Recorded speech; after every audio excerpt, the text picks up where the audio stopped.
Without objection, the chair may declare the committee in recess at any point. The purpose of today's hearing is to examine the operational realities, technological challenges facing the Transportation Security Administration, and hear from the industry leaders on opportunities to modernize, reform, and strengthen TSA to best protect and secure our aviation sector. I now recognize myself for an opening statement. Good morning, and thank you to our witnesses for being here today. As we reflect on nearly 25 years since September 11th terrorist attacks, today's hearing will focus on TSA modernization for travelers from the perspective of leaders across the industry. First and foremost, we must recognize the impact that recent shutdowns have had on TSA's frontline workforce. Between the 2025 and 2026 shutdowns, transportation security officers endured a total of 119 days impacted by shutdown conditions. That means TSA officers spent roughly 40% of this fiscal year reporting to work without a paycheck while continuing to carry out one of the most important security missions in the federal government. Despite the uncertainty and financial strain, these officers still showed up every day to protect the public and keep our aviation system secure. I also appreciated AFG President Dr. Everett Kelley speaking out in support of reopening the government and recognizing the serious consequences a shutdown has on TSA officers, federal workers, and the millions of Americans who rely on our aviation system every day. Thank you, Doctor. Those challenges also serve as a reminder of why TSA's mission matters and why this agency was created in the first place. As a representative of New York, this issue is deeply personal to me. Both this committee and TSA were shaped by the lessons learned after September 11th, and the responsibility we carry to endure our country is never caught unprepared again. That is why today's conversation about TSA modernization and strengthening the agency for the future is so important. Our focus today is on modernizing an agency facing an evolving threat landscape, record high passenger volumes, and lagging technological capabilities compared to our peers worldwide. Today's threat environment has changed drastically since TSA was created, and the security and efficiency of our travel system must keep pace with the increasingly sophisticated tools our adversaries leverage. The best security system is one that passengers barely notice, which requires seamless, accurate, and effective security screening technology paired with a highly trained security workforce. TSA modernization is not about abandoning the rules of the past. It is about investing in the tools and partnerships of the future to achieve the best security outcomes and improve the traveler experience. One of the most important TSA modernization priorities is ending the diversion of the 9/11 passenger security fee revenue once and for all. Americans in Congress expected this fee to directly fund our aviation security system, but that is not the case. Nearly half of the fee's revenue goes to something else. Congress must restore the passenger security fee to its original intent and fund the next generation of screening technology that protects our people in the skies. That is why I'm proud to join Representative Strong's Bipartisan Safeguards Act, co-led with Representative Kennedy, to end the security fee diversion and restore funding levels for aviation security capital, as well as new passenger security checkpoint technology. The committee is also exploring an expansion of the reimbursable screening services program to provide airports with the flexibility to segment operational needs while keeping TSA at the forefront and maintaining top security standards. We're also looking to build upon the committee's prior work by expanding the one-stop security program to improve screening standards with partner countries, preemptively assess security data, and streamline the international inbound passenger experience without compromising security. These are examples of targeted improvements that will enhance the traveler experience while allowing TSA to remain agile, effective, and prepared to combat the threats of tomorrow. The TSA of the future must utilize the top security solutions that can respond to our adversaries and promote continued confidence in our aviation system. It is this committee's responsibility to ensure TSA has the authorities, flexibility, and oversight it needs to modernize effectively while remaining accountable to the American people. Simply put, we cannot secure travel in a 21st century world with the 20th century tools and technologies. We must continue to build on the lessons learned in the 25 years since September 11th. The phrase "never forget" means more than remembrance. It means taking action, promoting accountability, and carrying the mission forward to protect our future and way of life. I look forward to hearing from our witnesses today, and with that, I yield to the ranking member for his opening statement. Thank you, Mr. Chairman. I'm filling in this morning for Ranking Member Thompson, who sends his regrets from Jackson, Mississippi, where he is rallying at this very moment for voting rights and fair representation. Ranking Member Thompson has been a fierce advocate for TSA mission and workforce longer than any other member of this committee, and I know his commitment to those causes remains strong. Today, my committee Republicans are launching an effort to modernize TSA to help advance the president's so-called golden age of travel. Sadly, all what glitters is not gold, as travel under the Trump administration has been less than a total success. Since Trump's return to office last year, here's a few examples of what has happened in our travel system. Planes have collided over runways and fallen from our sky. A major airline has gone out of business. The Department of Homeland Security used taxpayer funds to purchase luxury jets for executive travel. And our friends and allies around the world have issued travel warnings for visitors coming to the United States because of the president's inhumane immigration crackdown. And even worse, the administration has repeatedly forced a government shutdown after government shutdown to insist on maintaining an unaccountable, out-of-control police force at ICE, leading to the longest TSA wait times in history. President Trump has also launched a reckless war by choice, which has led to massive spikes in costs of jet fuel and airline tickets. And at TSA, the administration has attempted to dismantle collective bargaining rights and has proposed forcing more than half the nation's airports to bring in private security, prioritizing profits over security. Clearly, the golden age of travel, as the president calls it, really means you need to have gold to travel. This Congress under Republican control and this committee has done very little TSA oversight, even as we embark on an efforts to modernize TSA. And in fact, this committee has not held a single hearing or member briefing focused on TSA with TSA witnesses. The acting TSA administrator has twice appeared alongside other components at hearings with a broad DHA focus. And the subcommittee on Transportation, Maritime, and Security held one TSA-focused hearing with a non-government panel. And that's it. Since day one, the administration has executed a coordinated campaign to carry out its Project 2025 agenda, which is to privatize TSA and sell its parts for profit. To start, the administration tried to rescind collective bargaining rights of TSA officers and cancel their legally binding contracts with TSA. Thankfully, AFG challenged the administration in court, which led to an injunction keeping the collective bargaining agreements in place. The administration then disobeyed the court order and attempted to revoke the contracts anyway, causing the judge to threaten to hold those officials in contempt of court. And even worse, the administration forced 2 long, unnecessary government shutdowns, pushing TSA workers to work without pay for months and months. As a result, workers left the agency in droves, not because they weren't committed to the mission, but because they felt the administration and Republicans in Congress weren't committed to them. For more than 2 months, Republicans refused to take up a bipartisan bill to fund TSA and other parts of DHS that would have passed easily, only to eventually pass that bill on the floor.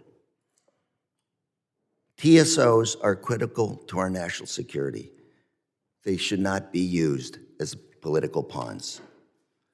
The administration's attack against TSA workforce threatened to undermine bipartisan efforts to improve TSA pay and address what we used to remember as a dangerously high level of attrition. In the president's budget request for fiscal year 2027, TSA proposes requiring about 250 small airports to bring in private security under the Screening Partnership Program, or SPP. SPP was created in 2001 to allow airports to voluntarily opt out of TSA screening, voluntarily opt out of that screening. When an airport applies and is approved to participate in the SPP, TSA contracts with a private vendor that conducts screening under TSA oversight. And private contractors must follow the same security procedures and maintain approximately the same staffing levels as TSA. But, however, they are only required to pay screeners a salary matching TSA's entry-level pay. And that's the hook. Unlike the government, private companies must turn a profit to stay in business, so they build a profit margin by cutting workers' pay down to the minimum. A TSA worker with 20 years' experience at an airport that joins SPP will be offered entry-level pay or be out of a job. So let's be clear, folks. Screening partnership program is built on cutting officers' pay. Consequently, SPP airports have a higher attrition rate and a less stable workforce. And at times, TSA has had to deploy TSO officers from other airports to assist SPP airports because of this retention problem. And airports recognize the downsizing or the downsides of privatization. Over the last 25 years, airports have had the option to join SPP at any time, and only a small handful have done so. To try to entice airports to join SPP, TSA has recently rolled out a new expanded version of SPP called Gold Plus.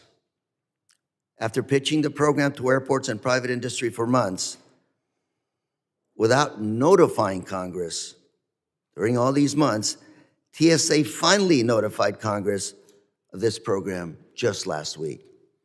Under this so-called Gold Plus program, private security companies will be responsible for acquiring and maintaining screening technology equipment in addition to conducting screening, all paid for by cuts to officers' pay.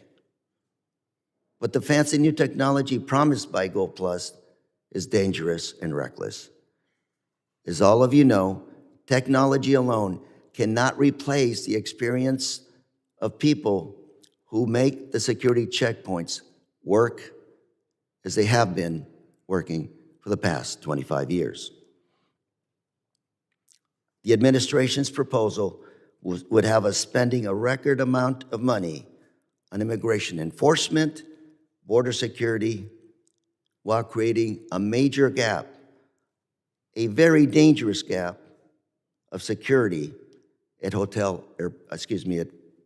airport checkpoints. Clearly, Republicans could invest in new TSA technology if they wanted to, but the truth is, this isn't really about saving money. It's about pushing an anti-government privatization ideology. Those who endorse the administration's attempt to privatize TSA are placing profits over their promise to never forget. And to meet this moment, Congress, we should reject proposals to mandate privatization and instead ensure SPP remains a voluntary program as it has been for years and years. And this committee should also advance Ranking Member Thompson's right for the TSA Workforce Act, which the chairman, Mr. Garbarino, and myself have co-sponsored. The rights for the TSA Workforce Act would provide TSA workers with full collective bargaining rights, third-party appeals process, and fair pay.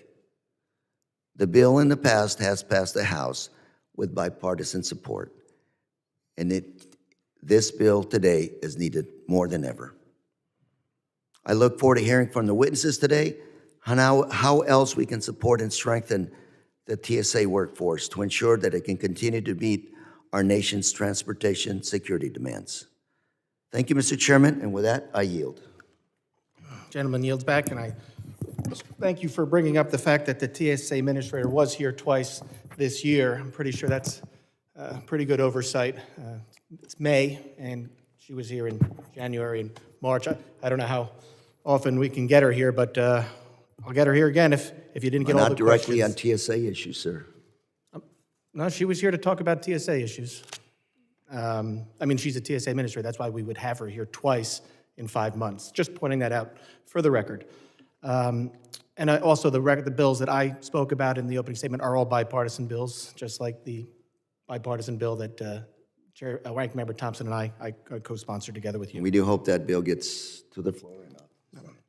Other members of the committee are reminded that opening statements may be submitted for the record. I would now like to formally introduce our witnesses. Governor Christopher Sununu has served as the President and CEO of Airlines for America since September 2025, where he has advocated on behalf of the nation's leading passenger and cargo airlines. In this role, he focuses on aviation safety, modernizing the air traffic control system, infrastructure investment, and coordination with key federal agencies, including TSA. Prior to joining A4A, he served as the 82nd governor of New Hampshire. Mr. Chris McLaughlin serves as the Chief Executive Officer of Dallas-Fort Worth International Airport, overseeing its management, operations, planning, and development as the third busiest commercial airport in the world. Mr. McLaughlin previously served as Executive Vice President and Chief Operating Officer at Denver International Airport. Prior to his work at airports, Mr. McLaughlin led TSA's Office of Security Operations, where he played a critical role in establishing the TSA PreCheck program. Dr. Everett Kelley is the national president at the American Federation of Government Employees, the largest union representing federal and DC government employees. A longtime union leader, Army veteran, and ordained minister, he has served as AFGE national president since February 2020 and is his third consecutive term. And again, I want to thank him for when the government was shut down to do what he could to get it back open. He took a brave stand, and that was really good for your members. So thank you very much, Dr. Kelley. I want to thank all the witnesses for being here today. Pursuant to Committee Rule 8C, I ask that the witnesses please rise and raise their right hand.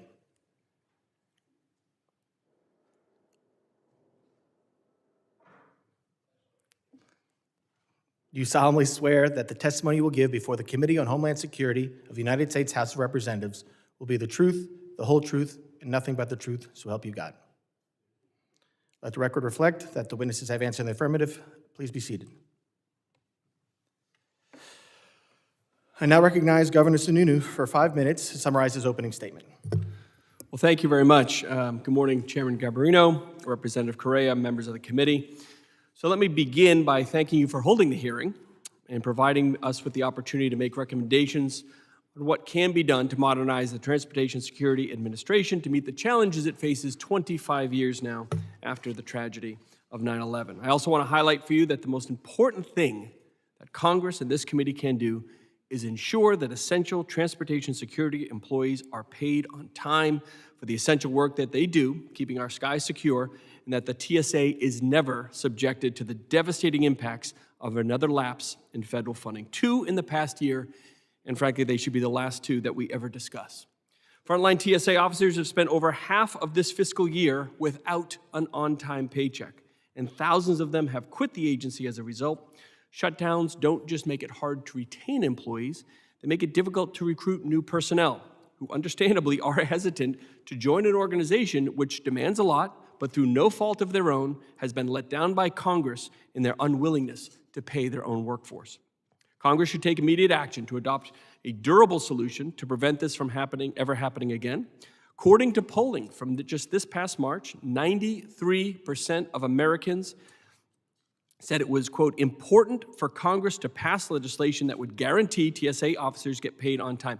93% of Americans cannot agree on anything, but on this they are very clear, and the airlines stand ready to work with you and to ensure that these disruptions never threaten our travelers or our economy again.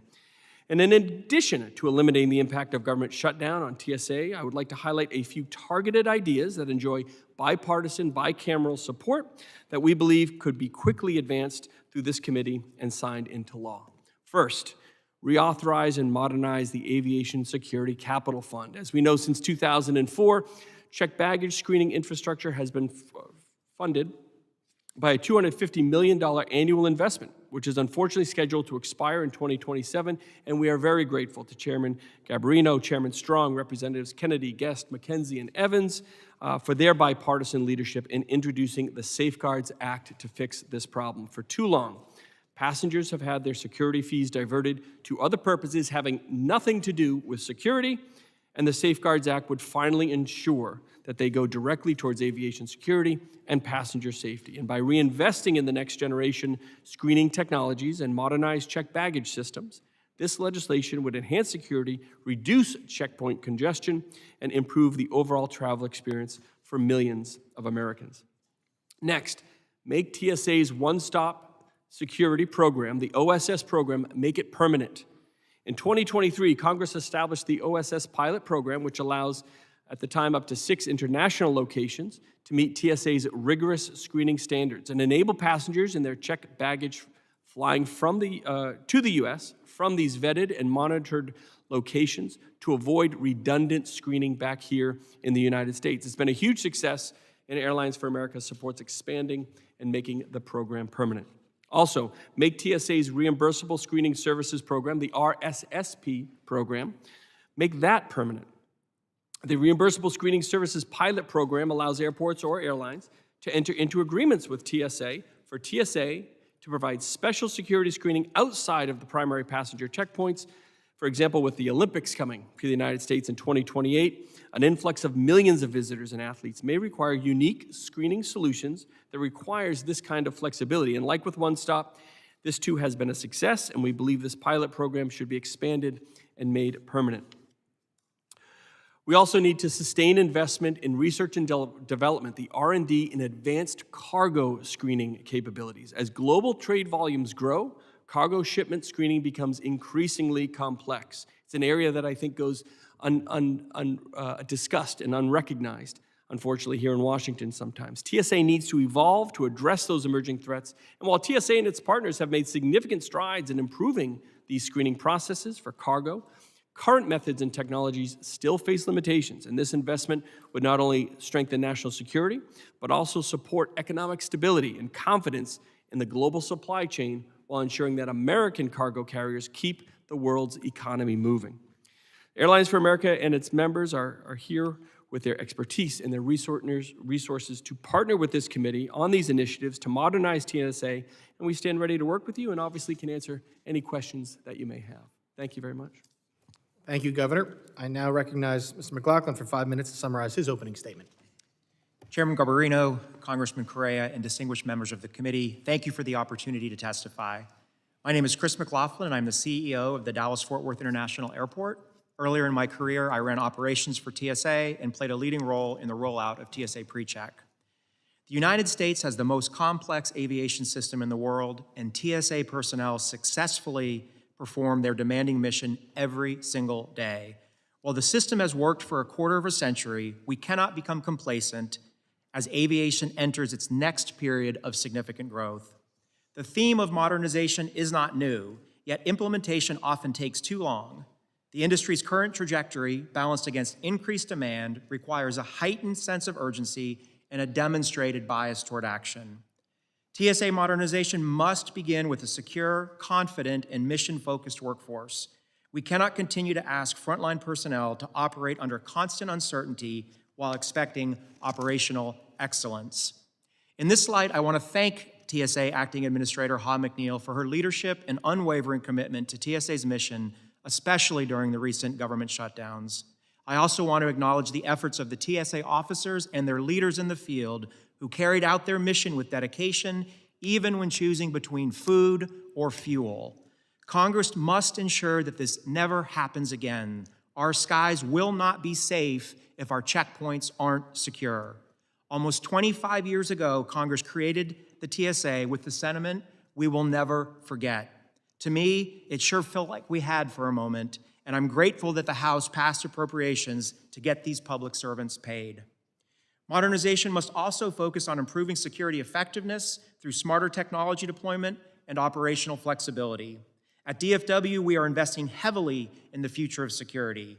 When our current capital program is complete, we will have grown from 44 to more than 80 total screening lanes, including 47 with advanced screening technology. Given our timing, we utilized TSA's capability acceptance process and funded these investments ourselves. That said, for TSA to roll out similar technology in a timely manner, they must secure sustainable access to capital as outlined in the Safeguards Act. We applaud TSA's touchless PreCheck rollout. Our passengers love it. We believe it's the best approach for identity verification long term. DFW also sees significant promise in image-on-alarm only screening. The current pilots are exciting, and we urge TSA to look for opportunities to evolve. The same modernization philosophy applies to international processing. DFW was proud to partner on the nation's first one-stop security pilot. OSS demonstrates that secure and efficient international processing can coexist when built on international partnerships and equivalent security standards. To ensure equivalency, we invested heavily in aviation worker screening. Now, I don't support a blanket solution for employee screening, but I do believe that only the airports that invest in equivalent security standards should benefit from OSS. At DFW, our passengers tell the story. Of OSS passengers surveyed, 97% say OSS saves them time, and 80% say One Stop would influence their port of entry decision. Importantly, 97% cited that bypassing TSA is the single biggest benefit. DFW strongly supports a whole-of-government approach to permanently authorize OSS and international remote baggage screening. Both passenger and baggage screening are important to fully realize the operational, security, and passenger benefits associated with a seamless international transfer. Beyond the checkpoint, a modernized aviation security framework must recognize threats across the airport. DFW works closely with our federal partners on emerging threat technologies, including counter-UAS and advanced perimeter systems. Unauthorized drone activity presents safety and operational risks to the national airspace. Airports need the authority, the technology, and strong interagency coordination to address unauthorized drones. Finally, modernization requires procurement reform to support operational agility. TSA needs flexibility to test, evaluate, and quickly scale successful technologies. RSSP programs are one way to give TSA funding flexibility to meet the needs otherwise outside their funding reach. In closing, modernizing the TSA is about building a smarter, more resilient, and more scalable aviation security system capable of meeting the demands of the future. DFW stands ready to partner with TSA and Congress to build that future.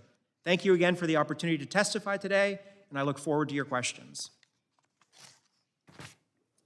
Thank you, Ms. McLaughlin. I now recognize Dr. Kelley for 5 minutes to summarize his opening statement. Thank you, first of all, for the opportunity to be here today. As you all know, DHS and TSA were established in the wake of 9/11. But 9/11 was hardly the first tragedy that might have been avoided with better airport security.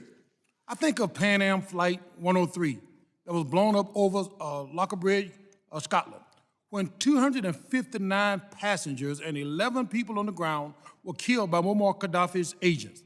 And of course, there have been many more. But no terrorist has succeeded in attacking American commercial aviation since the establishment of TSA. Unfortunately, the world we live in contains many terrorists who would do us harm. On any day, any one of us could become a victim of terror. That is not abstraction. That is the reality our transportation security officers meet head-on every single day. And this reality is why we need trained professionals conducting security screening who are accountable to the public, not to a contractor's bottom line. TSOs perform sacred work. I don't use the word sacred lightly. I mean to say that it's holy work, work that protects and defends human life. They take the motto, not on our watch, to heart. They stand bravely and with determination between the traveling public and those who would do us harm. They do it with professionalism, dedication, and expertise that can only be built with time and proper training. Nearly 3 million passengers move through America's airports every single day. Each one of them, each one of us, depends on a trained, experienced federal screening workforce to make it to our homes safely. Today, I appear before this committee to sound an alarm. Over the past 16 months, TSOs have endured 3 government shutdowns, totaling more than 4 months without reliable pay. They have had their collective bargaining rights unilaterally rescinded. They've been given a budget proposal that cuts 8,400 positions and hands their job to private contractors. And yet, they showed up during the shutdown and continue to show up. They screened the passengers to make sure no explosion, no weapon, no contraband make it into any plane. They keep the flying public safe because this is who they are and what they do for us. Here's what the committee must understand. The federal aviation security model Congress built after 9/11 was not a bureaucratic or a sourcing preference. It was a lesson learned in blood. And as the saying goes, lessons learned in blood are not soon forgotten. Before 9/11, airport screening was not recognized as the solemn governmental responsibility it is today. Screeners were paid at a nearly minimum wage, turnovers exceeded 100% per year, training was minimal. The consequences was catastrophic. Today's TSOs are not those pre-9/11 contract screeners. They take an oath to the Constitution. They pass rigorous background and investigations. They pass operation that are sophisticated detection equipment that they use every single day. When TSOs were given fair pay and the ability to negotiate a collective bargaining agreement a few years ago, turnover declined by half. We cannot go back to contracted out aviation security and expect the lessons to hold. That is yet another reason why AFG strongly support the Right for the TSA Workforce Act, introduced by Ranking Member Benny Thompson with bipartisan support. This legislation will bring TSOs in line with other federal employees on compensation and workplace rights. With such mandatory protection, no administration could take away their rights on a whim. Some have argued that privatizing screening would shield workers and the flying public from the impact of government shutdown. That argument is absolutely false. Private contractors are paid from the same DHS appropriation that fund federal TSOs. They are just as vulnerable to funding lapse as any other in line with the agency's budget. In fact, when agencies lack funding or pay contractors, they must issue formal stop work orders that halts the contract performance. Contractors providing airport security would still be required to show up, but they would not be paid until the lapse ended. This is the identical situation our federal officers face today. So privatization offers no protection from funding. It only strips the flying public of the safety and security of high-quality professionals screening while taking away the screener civil service procedures, the hard-won and they fought for. So remember, any of us could have been on Pan Am 103. Any of us could have been on 9/11, but we're here, thanks to the security that we have today. Thank you, Dr. Kelley. Members will be recognized by order of seniority for their 5 minutes of questions. I now recognize the gentleman from Texas, Mr. Pfluger, for 5 minutes. Well, thank you, Mr. Chairman, and I thank the witnesses for being here. And a lot of kudos, Mr. McLaughlin, to what DFW does. I fly through there all the time. You run an incredible airport, TSA operations inside DFW. There are airports you will fly out of and some that are not as good, and DFW is a great example. And I also want to say thank you back to my district, to San Angelo, to Midland. You guys came to work with a smile on your face. You kept our airports safe. You weren't paid for multiple months. And I want to thank you for the work that you did. Dr. Kelley, you said something interesting. You said that these workers do sacred work, holy work. I agree with you. They don't do it for pay, do they? Definitely not the case. Well, and in fact, they weren't paid for how many months? It's over 75 days. So you said they do something that is sacred to keep us safe. That Pan Am flight, I'm so glad you brought that up. It wasn't just 9/11. There were a string of events, weren't there, before 9/11. Are we still facing a threat in the United States of America for people who want to co-opt air travel for the purposes of terrorism? I certainly think that we are still facing those threats. I mean, there are those in this world that want to harm Americans. And they would use air travel to do that harm, wouldn't they? Say that again? They would use air travel to do that harm, wouldn't they?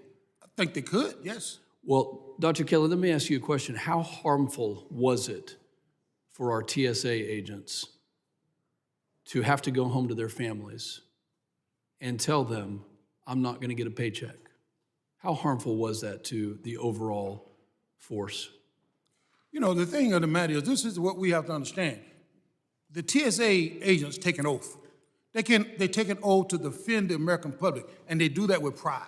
You know, They don't do it for free, I'm do very they? proud of the fact that they do that, and they did that without a paycheck, but understanding that their mission is to protect the flying public. They take that to heart. And they take that very seriously. And in fact, they came to work multiple months without getting a paycheck, didn't they?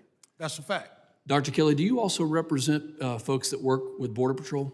I certainly do. What's their feeling? How's their morale right now? Well, On the subject of not getting paid, how is their morale?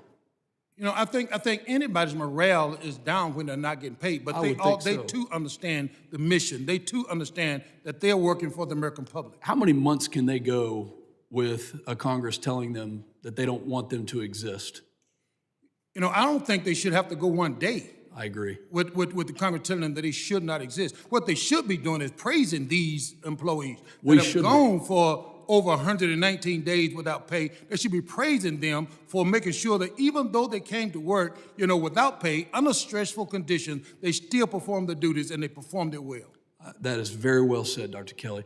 Mr. McLaughlin, let's change over to TSA. And how do you balance the potential benefits of private screening operations with the importance of maintaining a well-trained and well-structured TSA? Give us an example there at DFW, and then how would that apply to Midland and to San Angelo if we were to put that model in place?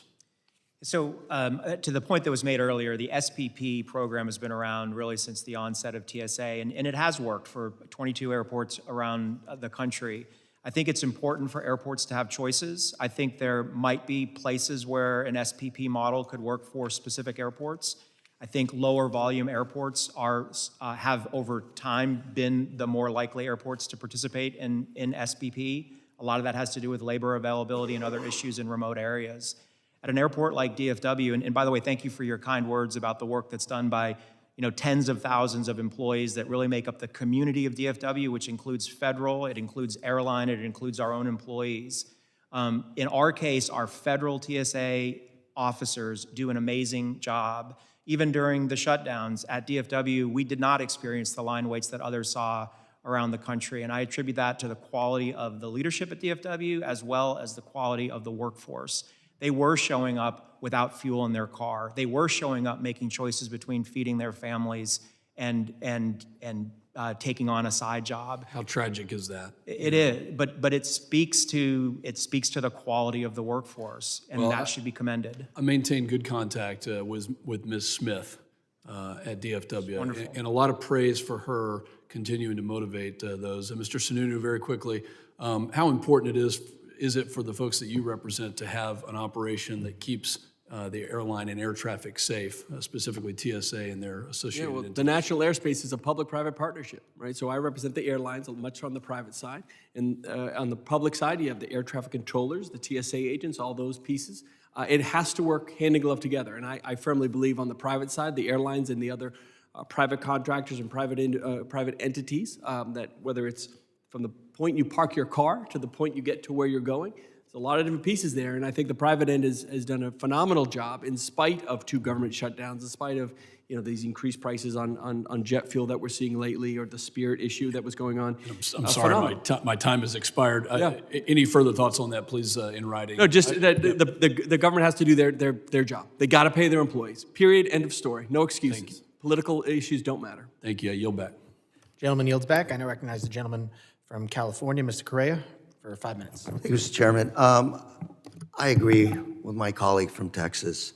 Government has to do its job. Government needs to pay people on time.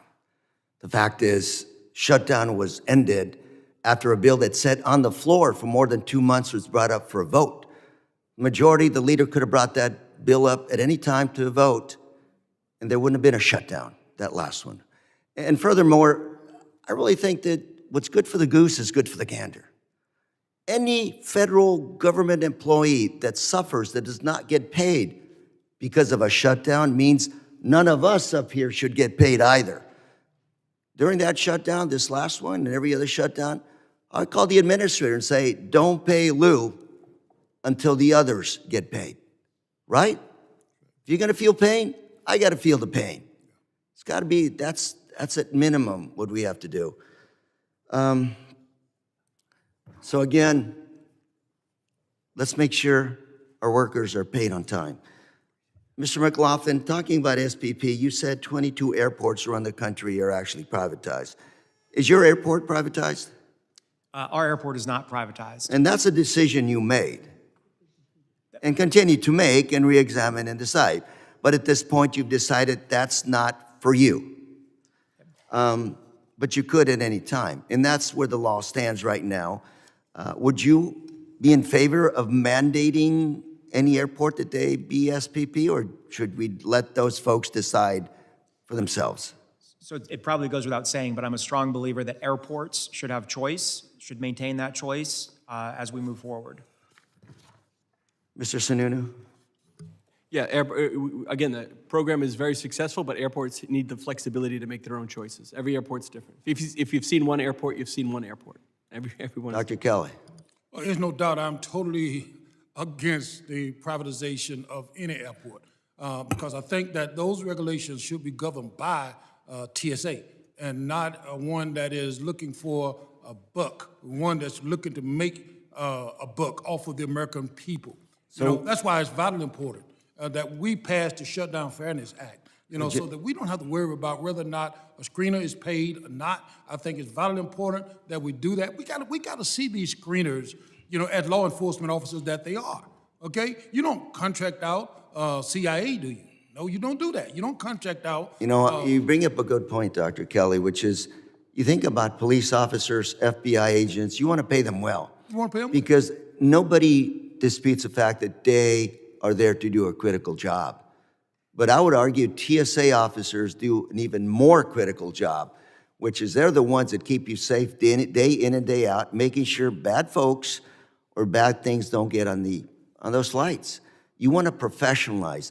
And that's what we've been doing for the last few years that I've been here, trying to reduce attrition rate, trying to professionalize TSA workers, making sure they're the best of the best. Because you know what? They can't fail once. If they fail only once, that's a major disaster in our airways. So to think about the concept, to think about trying to privatize, bringing workers down on their benefits, on their salary, that's not something that I would be in favor of. How about you, Dr. Kelley? Definitely. Mr. McLaughlin? Yeah, I mean, in conversations over the years, pay is probably the single most important thing for our TSA officers. Governor Sununu? Yeah, pay is important, but let's also remember, pay them. This body needs to vote to actually pay them. How much they get paid is important, but it's more important that they actually get a paycheck. Governor Sununu, I'd like you to help me write a letter saying that every member of Congress should write on or sign on to a bill saying no pay for federal workers, no pay for members of Congress. 100%, yeah. I think the public would probably support that 100%, at 92 or 93%. Most members of the public would say yes. And again, all of us here from both sides of the aisle are here to make sure we're safe. The threat is evolving. Those smart folks on the other side will continue to evolve and go after us. We need to make sure we're smarter and better. But that means we have to have the brightest and the best paid workers at the front lines, which is at the TSA workers at the checkpoints at airports. Thank you, Mr. Chairman. With that, I yield. Gentleman yields back. I now recognize myself for 5 minutes of questions. Mr. McLaughlin, as I talked about in my opening statement, I'm very concerned about the long-term impact of continuing to divert passenger security fee revenue away from its intended purpose, supporting aviation security technology, protecting our flying public. Safeguards Act, introduced by Rep. Strong and joined by myself, along with many other members on this committee, proposes to end this fee diversion and redirect those funds toward aviation security technology. From the perspective of the third busiest airport in the world, how impactful would it be for Congress to fix this diversion of the passenger security fee and support the advancement of new security equipment and technology? Well, it would be incredibly impactful. And as I shared in my testimony, DFW, based on where we are in our capital program, faced a choice, right? We are growing about 20% over the next 5 years, and we needed to advance our security as a result of that. Our best opportunity to ensure best-in-class security systems across our checkpoints was to participate in TSA's capability acceptance process, which we've done willingly. Now, we'll kick that off this year to the tune of more than $50 million, and that's just the first bite at the apple. That cost, most of that cost will ultimately be passed on to the airlines, who will then ultimately pass it on to the consumer. The idea that consumer is going to pay that fee and then continue to pay the 9/11 fee is disheartening. So the sooner we get this resolved, the better. The fee diversion should stop. I think it's near $16 billion over the last 12 to 13 years, and that would go an awful long way. The one point that I would make is I think Congress also needs to evaluate the next year and a half or so before the bill would take effect in terms of future capital advancement, making sure that we're not taking money away from TSA in the next couple years that they need to continue operating. Yeah, no, I'm very excited that we have Congressman Strong is also an appropriator, so working with the Appropriation Committee to make sure we get this done right I think is great. And the fact that you just brought it up, travelers, consumers, customers are paying twice now for the security that that should already have been there based on the billions of dollars already that was diverted. Dr. Kelley, can you talk about what it would do for your membership, the TSOs, to have this new equipment? You know, how it would allow them to do a better job, you know, because they can rely on better equipment and do it quicker. Because unfortunately, I think your officers they're there for security, they're there for public safety, and they're also at the front line, so they also have to deal with the customers. They're the front lines to the traveler, so they have to deal with the customer service aspect. So a lot of times they get the brunt of angry travelers, which is not fair. How does investing in newer technology help your members?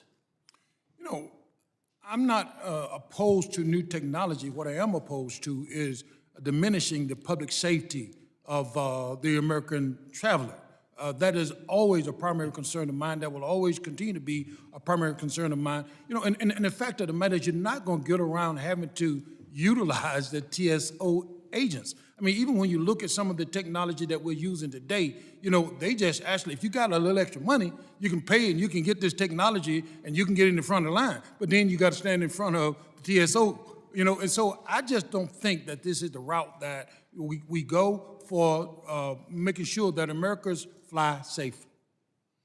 I think I agree that, you know, that TSO should be paid. I think they do a lot of great work for not a lot of money, and that's why there's there still is turnover. I think you said almost 50% was turnover, I think, in your opening statement. So I do think that this would help. It doesn't solve. I think it would help the problem, though, investing more in the security, because then you'd have passengers who get through quicker, not yelling at your members. Your members could sit there, focus on their job, which is screening people, screening bags, to keep us safe. And I thank the work that they do. Mr. Sununu, or Governor Sununu, looking ahead, we have a lot with the World Cup coming up and the Olympics in 2 years and America 250 and Sail 250. What have the airlines been doing to partner with the airports to make sure traveling is eased? Well, you know, I reference Acting Administrator McNeil's comments that she made, I believe it was actually in front of this committee, where she said, look, we're just not as ready as we should be because of the shutdowns. It definitely had a negative impact, but they're putting in overtime. I mean, they really are, to make sure that the technology's there, the protocols are there to be able to handle what we expect and hope to be a big rush into the United States for summer travel. Right now, we're seeing international travel bookings down a couple %, which I think is actually pretty darn good, considering all the issues happening overseas, considering effectively the Middle East has been locked up. So when we're looking towards the World Cup, we see things being strong. And so we're making sure that, you know, we have our pieces in place in terms of customer service, better equipment, better technologies, working, you know, we work hand in glove. We're with the FAA and with DOT literally almost every single day saying, what else needs to be done? Where are there gaps in the system? And as I referenced earlier, you've seen one airport, Everyone's different, right? DFW is a phenomenal airport, one of the best maybe the best in the world. And some are just ahead of the game. They have better resources. They're from bigger and stronger areas. They can rely on other investments coming in. Some are not. So what we're really trying to do is look at where those potential gaps are and supplement them with resources, technology, and subject matter experts to make sure that we're ready. Thank you. I'm partial to LaGuardia and JFK in my hometown one of Islip, They're but pretty good too. they're all great, but thank you. I now recognize the gentlelady from Illinois, Ms. Ramirez, for 5 minutes of questions. Thank you, Chairman and Ranking Member. Well, it's 76 days, right, Dr. Kelley? 76 days. That's how long Trump and Republicans pretended to care about TSA workers. On camera, with the PR stunts we saw of delivering bottles of water and chips. Well, we know that water and chips did not pay the rent.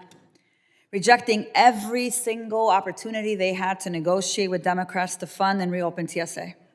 Plotting to strip TSA workers of their bargaining rights. Disrespecting unpaid TSA workers with the deployment of paid ICE agents to airports. And denying TSA workers their paycheck, despite the administration having enough money the entire time to be able to pay them. So what happened? During that time, 400 TSA workers quit. But this comes as no surprise. As I said on March 25th, the administration's goal as outlined in Project 2025 is the same, to privatize TSA. Why? So that they can line pockets of Trump donors. Because this administration, this government, just wants to extract every single bit of profit they can for themselves at the expense of our people, and in this case, federal workers. Corruption allows authoritarians to consolidate power. They get to reward their loyalists. You've been seeing a lot of that lately, and remain in office. Corruption is how this administration operates. The administration has demonstrated that it would use our hard-earned tax dollars to terrorize our communities, to fund violations of our rights, and to hand out subsidies to the ultra-wealthy and corporations that profit from the suffering of our constituents. So look, let me be frank. It's difficult to sit here and pretend to have a real discussion on modernizing TSA, especially when Trump himself has proposed cutting $52 million from TSA's funding, all while he's demanding an additional $72 billion for his forces of terror, ICE and CBP. And it's hard to discuss the modernization of TSA and its technologies when those same technologies have been weaponized to surveil, to target, and to persecute communities. But there is so much discussed about the administration's attacks on the TSA, so I want to specifically talk about that with you here. TSA officers carry out one of the most visible homeland security missions in the federal government. They're screening millions and millions of passengers each day while remaining vigilant against constant evolving threats. At the same time, the administration has pursued efforts to dismantle collective bargaining rights for its workforce. So, Mr. Kelley, President Kelley, how are labor protections affecting morale and the agency's ability to recruit and retain experienced officers? You know, certainly, and I appreciate that question because these are employees that are very patriotic. Many of them are veterans, correct? Say it again? Many of them are veterans? A third of the people that we represent are veterans. And like myself, I'm a veteran as well.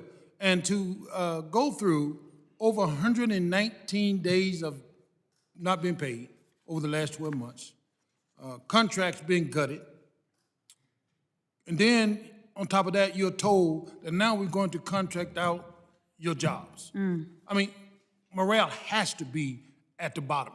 Yeah. But the thing that I'm most proud of, I had the opportunity to talk with the administrator that was appointed by President Trump in the first term, Bukowski, who negotiated a contract with AFGE and said that this is the way we should go. This is the way we modernize because it makes sure that employee morale is up. We make sure that they had gotten paid adequately.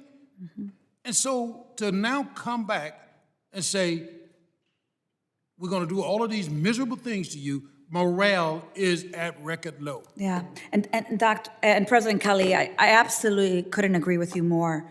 When you compound all of this, and then, I saw that TSA agents told Time Magazine that they were frustrated, they were insulted, deeply suspicious when I suddenly showed up at airport checkpoints, hanging around while they got a $50,000 sign-up bonus, and they were getting paid while they were going without pay and unable to pay their mortgage. So President Kelley, did TSA officers report staying home specifically because they feared that immigration enforcement by ICE agents deployed alongside with them would cause concerns for them? Did you have any folks who didn't come in because they were worried about standing next to these ICE agents or what that condition would create for the TSA agents? I can't answer that question for certainty. I've not heard of any of those type of situations. Got it. Well, listen, let me wrap up in saying this. There's two goals for this administration: convince Americans to sacrifice our rights under the pretense of securing our safety, and twist the government into a corrupt corporate oligarchy to remain in power. This has to end. And I think it's really important for us to understand that if we really care deeply about our federal workers, we don't take their collective bargaining away. We don't start playing this blame game when there was an opportunity over and over and over for them to be able to fund TSA. We have to do something different, and I'm committed in this committee to do just that. So thank you. With that, Chairman, I yield back. Gentlelady yields back. Just for the record, the Republican members in this committee voted 4 times to fund TSA workers in the last 9 months. I now recognize the gentlelady from South Carolina, Ms. Biggs, for 5 minutes of questions. Thank you, Mr. Chairman, and thank you to our witnesses for your testimony here this morning. Our active duty service members and their families, they make extraordinary sacrifices every day in defense of this nation. They move when the military tells them to move. They deploy on short notice. And they navigate an already demanding life with very little margin for error. The least we can do is make sure that when they show up at the airport in uniform with the family in tow, trying to get home before a deployment, they are not stuck at the back of a TSA security line. Right now, that's exactly what happens. Despite everything our men and women in uniform give up, they have no guaranteed pathway through airport security. They wait in the same lines as everyone else, often with children, gear, and a hard deadline on the other side of the checkpoint.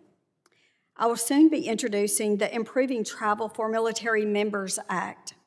This legislation authorizes the TSA administrator to stand up a pilot program at a minimum of 5 airports, prioritizing airports near military installations.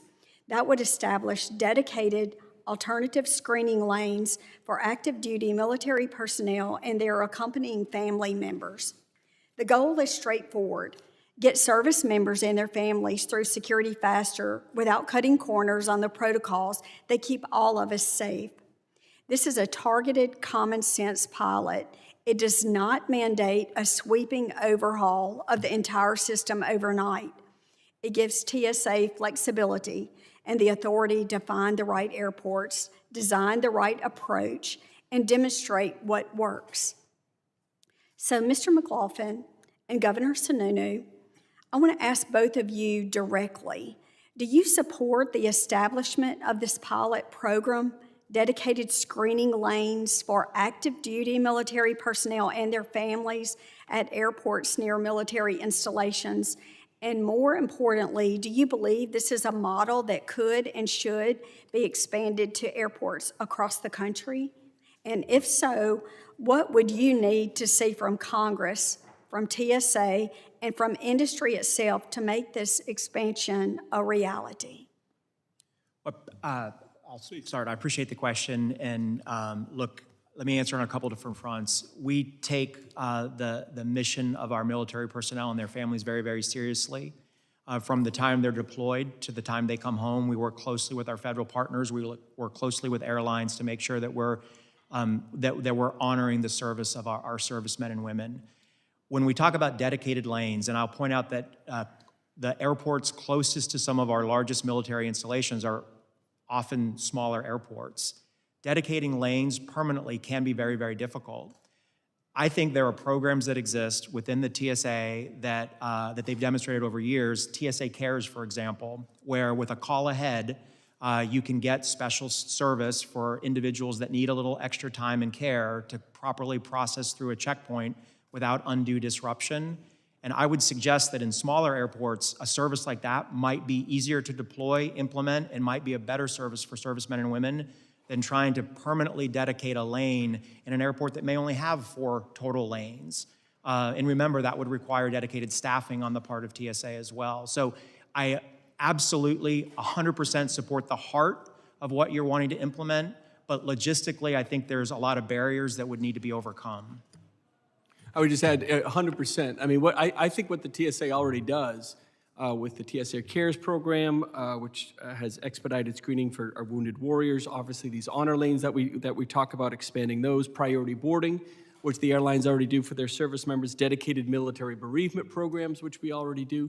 I think there's a lot there. You can never kind of do enough. Here's one. I mean, we have airlines now looking at how could we donate miles? How could you as an individual citizen donate your miles so a service member can go visit their family when they get time off? Because right now, service members don't have enough to pay for that ticket home. So we're looking at different types of ways to kind of, again, partner and enhance what I think the airports and TSA are already trying to do in making sure that military and military families are honored the way they need to be, and they need to get from point A to point B without a lot of the hassles that unfortunately can fall on them. Well, thank you so much for your input, and thank you, Dr. Kelley, for your service. And Mr. Chairman, I yield back. Gentlelady yields back. I now recognize the gentleman from New York and the co-lead for the Safeguards Act, Mr. Kennedy. Thank you, Mr. Chairman. Appreciate you bringing that up. I want to begin my remarks by recognizing that important legislation done on a bipartisan effort with this committee, obviously very pertinent to the topic of this hearing. Last week, I was proud to introduce the Suspending Aviation Fees for Equipment Guaranteeing Upgrade and Advanced Risk Detection and Safety Act, also known as the Safeguards Act, with Ranking Member Strong. It's a bipartisan bill, does 2 important things with the intention of ensuring that 9/11 passenger security fees, that $5.60 fee that each of us pay already for a one-way flight, funds what it was initially authorized to fund, improving aviation safety and security. First, the bill allows for $500 million to be allocated in 9/11 fees annually for improved checked bag technology and screening. And second, it provides $250 million annually for checkpoint technology improvements at airports, such as exit lanes to enhance seamless travel and improve threat detection. Because we know after 9/11, with the creation of the passenger fee, Congress came together to dedicate sustained, reliable, regular investments in aviation and airport security. However, unfortunately, about $1.6 billion annually in these fees goes towards debt reduction. That means $1.6 billion less for safer air travel, at a time when the need for ever-evolving advanced technology upgrades for our airport has never been greater. And it means less resources for TSOs that could make their very demanding jobs more efficient.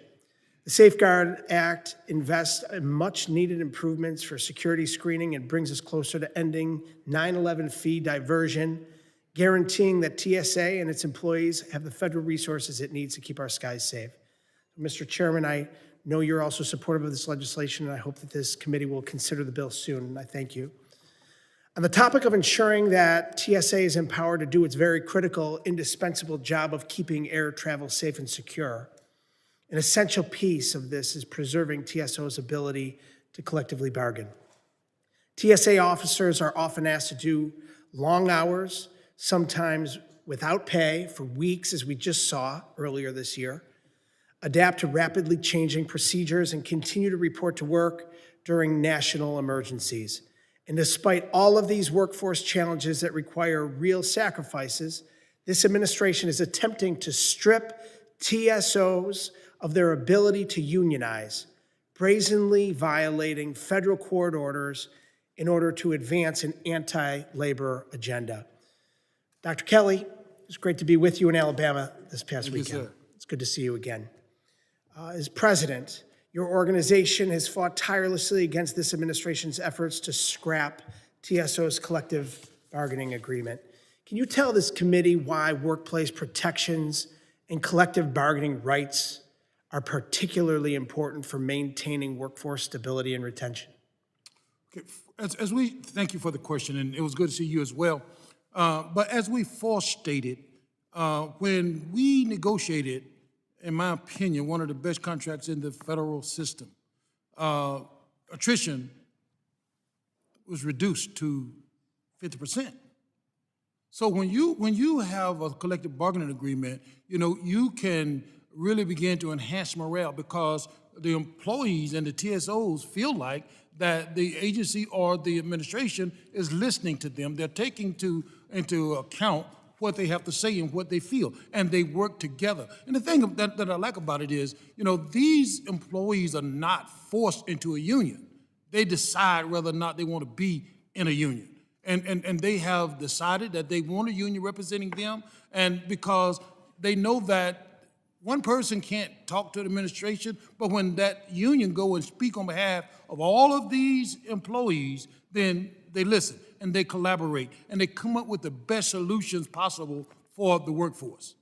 And this administration often touts its support for law enforcement and frontline security personnel, yet here they are, actively working to dismantle TSA officer rights and authorities. How do TSA officers reconcile those public, supposed pro-law enforcement policies with the reality that this administration is doing anything and everything in its power to attack their workplace rights and professional standings?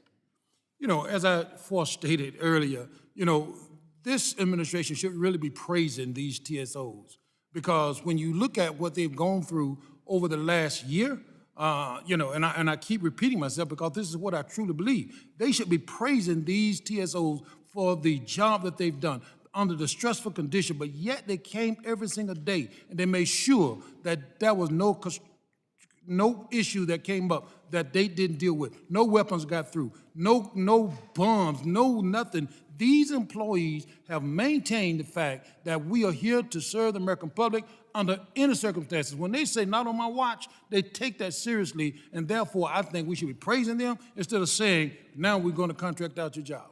Please pass along our thanks and gratitude to these frontline heroes, the TSOs, and let them know that we stand with them.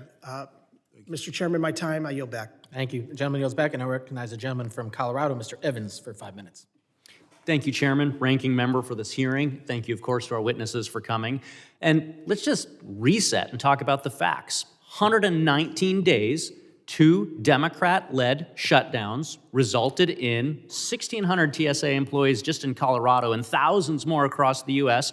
going without pay as they work to protect Americans and air transportation. Let's go through the bills. H.R. 7147, H.R. 4213, H.R. 7744. Go look at who voted yes and go look at who voted no. This was a Democrat shutdown. Democrats conveniently forgot they chose to play political games with hardworking Americans' paychecks, and I will continue to remind people by directing them back to the facts and the bills and the actual votes about who voted to put money into the pockets of these workers and who voted to take away their paychecks so they couldn't even put food on the table. It was such an unprecedented and unpredictable situation that Denver International Airport, in fact, solicited donations from the general public to keep employees afloat and terminals operational. And so I, of course, commend our TSA employees who were able to push through these shutdowns. But unfortunately, we know many of them had to make the decision to go find other employment. So my yes or no question to everybody, and we'll start with the governor, my yes or no question, would you advise Congress against the practice of withholding employees' paychecks for the purposes of political negotiations? Governor, we'll start with you. Should never be done, ever. Yes. Or Yeah. the same thing he said. Advise against. Advising against. Dr. Kelley, thank you. I agree with you all, and I hope my colleagues are taking notes here. Mr. McLaughlin, my next question will be to you. I was a cop in the Denver metro area for a little bit over 10 years, and so I know that the best way to recruit and retain good officers is you got to give them stable employment. And so as the former COO at Denver International Airport, you're very familiar with the day-to-day operations of security at that airport. And so my question to you is, how do these shutdowns impact your ability to recruit and retain officers? And can you talk about the situation that's come about in terms of morale, recruiting, and retention from 119 days of Democrat shutdowns? Well, so, and just to be clear, the officers are federal employees. They don't work for DIA or DFW, but certainly a shutdown has a significant impact, I think, more on recruitment than retention. Someone who's been with the agency for a decade might hold out because they've got an investment, but someone looking at employment is much less likely to look at federal employment when they've got no certainty of pay. I agree. I saw the same thing in law enforcement. It's hard to get new people to come in when they don't even know if they're going to get a paycheck if they sign up for this new job. Moving on here. We've talked about my law enforcement career. I spent 12 years in the U.S. Army, too, also as a Black Hawk helicopter pilot, overseas war on terror, and now as a member of Congress. And so promoting public safety and national security, it's a pillar of what I do in Congress. It's been 25 years since September 11th, and we remember that Congress established TSA just a couple of months after September 11th to close security gaps in our transportation system, and it's our responsibility to make sure that TSA has the resources that they need to continue this critical mission. Today, every time you buy a plane ticket, there's a $5.60 fee to fund the critical workforce and technology that TSA needs to screen employees and passengers and ensure safety for all of us. In 2025, these fees resulted in $4.5 billion collected. But when I came to Congress last year, I was shocked to find that Congress had diverted billions of those dollars away from TSA and toward other government spending. So my colleague across the aisle here had brought it up. I'm a proud co-sponsor of the Safeguards Act, led by my colleagues Mr. Strong and Mr. Kennedy, to bring Congress back to common sense and ensure that those resources are going to TSA so that they can have the tools and equipment that they need. And so to the governor, how dangerous is the current diversion of passenger security fees away from screening technology? And can you explain how the Safeguards Act would unlock funding for new technology to improve travel and safety experiences? Well, look, first and foremost, we effectively been living a lie, right? Every time we tell a passenger that they're paying a 9/11 fee, we're lying to them because this body has, up until now, up until the Safeguards Act, which will finally stop this madness, diverted billions, about $1.5 billion a year in the past few years. And that money is critically needed. Again, I go back to Ha McNeil's statement when we looked at the technology that's really needed to get us where we need to be. Right now, we're on pace for maybe 2042, 2043, like 15 years out. That's how far behind we are, and that's how much we've let down both the TSOs themselves from not having the technology to do the job better, the airports themselves from, again, being partners in that investment and putting the burden on everybody else. So it's critical. It keeps us behind in technology. It stifles innovation. But to be able, the Safeguards Act is just the first, but an incredibly critical step to making sure that this nonsense is finally pushed into the positive direction. Thank you. Yield back. Gentleman yields back. I now recognize the gentleman from Michigan, Mr. Tanadar, for 5 minutes. Thank you, Mr. Chairman, and thank you, Ranking Member. And also thank you to our witnesses for being here today to discuss efforts to modernize the TSA. I proudly represent Detroit Metro Airport, the largest airport in the state of Michigan and one of the world's largest hubs. So this discussion matters a lot to my constituents who rely on TSA services or are themselves TSA workers. During the most recent Homeland Security shutdown, we saw a large number of TSA workers forced to work without pay, furloughed, or outright quitting their positions, putting a stain on a vital service. Due to a lack of TSA staffing at airports, we saw ICE agents who were ill-trained to handle airport security issues and often stood around rather than working, put in place of TSA workers.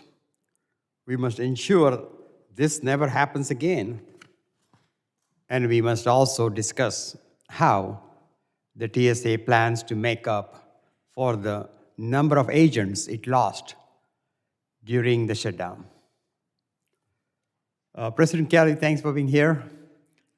The administration has emphasized modernization and efficiency within TSA.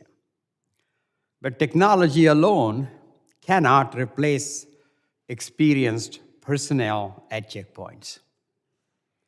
In your view, why is maintaining a stable and adequate staffed workforce is still essential, even as airports adopt more advanced screening technologies?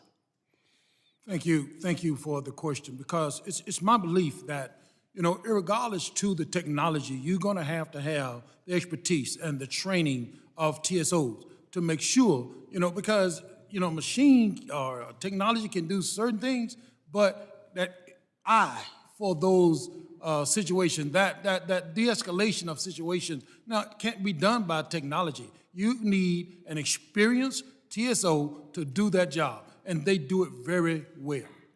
Thank you. As this committee considers the future of TSA modernization and aviation security, what investments or policy changes does AFGE believes are most urgently needed to address staffing shortages and ensure the agency can continue fulfilling its mission effectively over the long term?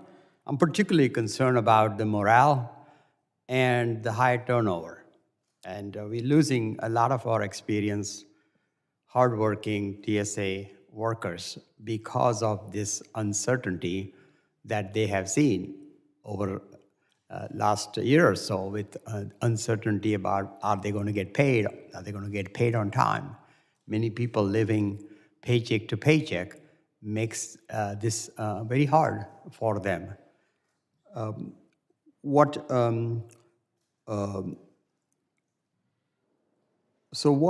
issues that needs to be addressed to make these workers feel more comfortable and appreciated? And thank you for that question. Two things. Number one, to pass the Shutdown Fairness Act to ensure that these employees will never have to face the situation of not being paid for the services that they render to the American people ever again, okay? I think that's vitally important. I think that you begin to increase morale, okay, when you do that. Secondly, when you return their collective bargaining rights, so that they can have meaningful conversations with the administration, to talk about what's best for the workforce and how to better address the morale issue in TSA. So I think those two things are essential, in order to get us to where we need to be. Thank you so much. My time is up, so I yield back. Gentleman yields back. I now recognize the gentleman from Oklahoma, Mr. Brikeen, for 5 minutes of questions. Thank you, Mr. Chairman. As we are all discussing the 250th anniversary of our nation, there's also another anniversary that will happen in 9/11 occurs. It'll be the 25th year since that great event happened, a horrible event happened. It was a great event in terms of what it did to reset a mindset that was, I think, a nation that thought we would never see anything like that in our homeland. This 70-plus day shutdown, partial government shutdown, the longest in our nation's history. Of course, it's heightened concern over the training, the pipeline of those that are in certain skilled professions in terms of the screening that TSA utilizes. And this committee has heard that there could be a backlog, a bottleneck of sorts of trying to make sure the people that were finally frustrated after, 1, 2 different shutdowns, 3 shutdowns, then ultimately just said, look, I just can't do this. I've got to go do something else. And so, Mr. McLaughlin, I would love to hear your commentary about what you're experiencing at DFW regarding that morale issue and how that would pertain to just the big events we have coming up this year with the World Cup. Yesterday, there were 400 different flights that were delayed of sorts out of DFW? And if you want to speak to that, if there was anything in connectivity to what I just asked in this question. So first, let me talk about our on-time performance. We had a major weather event yesterday come through our system. 400 flights seems like a lot, but we operate 2,100 flights a day out of DFW. So we did see, again, some significant weather disruption in the morning. Look, I mean, I think the broader theme that I want to address that you're touching on is the evolution of civil aviation security over 25 years. I think we have to recognize that evolution has to happen. Everything else in our society has.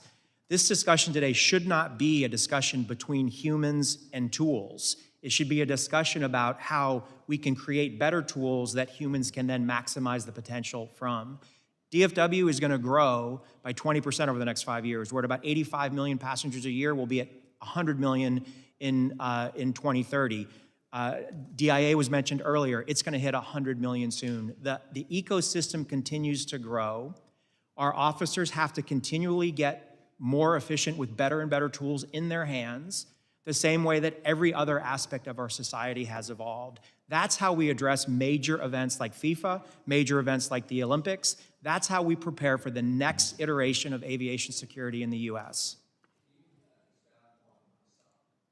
One Stop is an incredible program. I'm glad we get a chance to talk about that. One Stop, again, so One Stop Security was started as a pilot program a few years ago. By the way, it's been in planning for more than half a decade. We finally launched it. DFW and Atlanta were the first two airports to launch. One Stop Security allows customers that are starting in Heathrow to transit through DFW to Oklahoma, as an example, as if it was a domestic connection. So they process through customs right immediately off the airplane. They do not have to recheck their bags. They re-enter the sterile area without having to process through TSA, saving the TSAs the opportunity to rescreen a whole plane load full of other people. The first customer off the airplane arrives back in the sterile area in less than 7 minutes, and the last customer off the airplane is back in the sterile area in less time than it would have taken them to process the old-fashioned way. I said earlier about 97% of our customers acknowledge that it saves them time.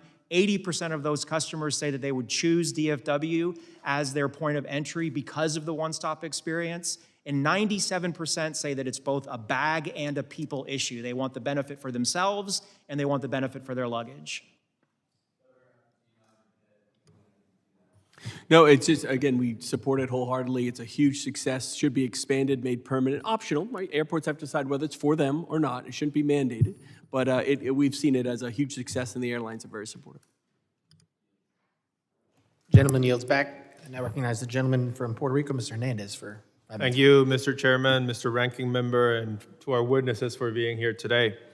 During peak travel periods like Thanksgiving, spring break, the holidays, airports across the country are pushed to their limits. For Puerto Rico, these pressures hit differently. The island sees massive passenger surges during spring break and summer when families move to and from the mainland, and airports like Luis Muñoz Marin International Airport are stretched to capacity. When things go wrong, there is no margin for error. Puerto Rico has no alternative. There are no highways off the island. You can't drive to Florida. Air travel is not a convenience, it is a lifeline. Airports across the country are seeing record passenger volumes, and TSA is struggling to keep up. Hiring, retention, workforce fatigue, these are not new problems, and they have only gotten worse. When I hear about intentions to privatize a public service that the government itself has been strangling for years, that is wrong, and that is harmful. It is harmful for passengers, it is harmful for workers, it is harmful for the people of Puerto Rico. Mr. McLaughlin and Governor Sununu, when TSA staffing levels do not keep pace with passenger growth, what kinds of operational stress does that place on airport management, airline coordination, and the overall traveler experience? Well, again, when staffing levels aren't there, it just means you're not allowing the folks to get processed as fast as they need to get processed, because we're not going to No one's going to sacrifice safety just to push people through the funnel that much faster because the staffing wasn't there. The customer service experience for an airline is not when you get on the plane. We always see it as soon as you arrive at the airport. So it has to be, again, that public-private partnership where everyone's doing their part to ensure the staffing is there, the technology's there. And I'll just emphasize something that Mr. McLaughlin brought up. The technology is not, the opportunity to invest in technology on the public or private side is to speed up the process. It's never to replace a TSO. It's never to replace someone on the personnel side. It's to enhance them. It's to allow them to do their job to the best of their abilities and make sure that their training is being used as it needs to be. So yes, anytime you're dealing with low staffing levels, it's not just a customer service issue for TSA, it's a customer service level for the entire system. Thank you, Mr. McLaughlin. Briefly, because I have Yeah. very little time. So look, I would agree with that. At airports, we survey our customers, what makes them happy, what makes them upset. The two things that they care most about are the quality of their screening experience and the cleanliness of restrooms. That's what our customers tell us. Security matters to them, but it's more than the experience. Thank you. I want to ask you a few questions of President Kelley, since I have a few minutes left. Dr. Kelley, TSA officers are specifically trained to conduct aviation security screening. Now, I'm very concerned about the presence of ICE agents in our airports for purposes that were not assisting our TSA agents, but to actually to make it harder for them to do their jobs. Now, since ICE officers carry out an entirely different mission, during the shutdown, what concerns did TSA personnel express to you about ICE officers' presence at airports? Well, number one is the fact that they did not possess the skills that was necessary in order to be a TSO. That was one of the main issues, and that was one of our issues as well, because, that diverges from the safety of our flying public.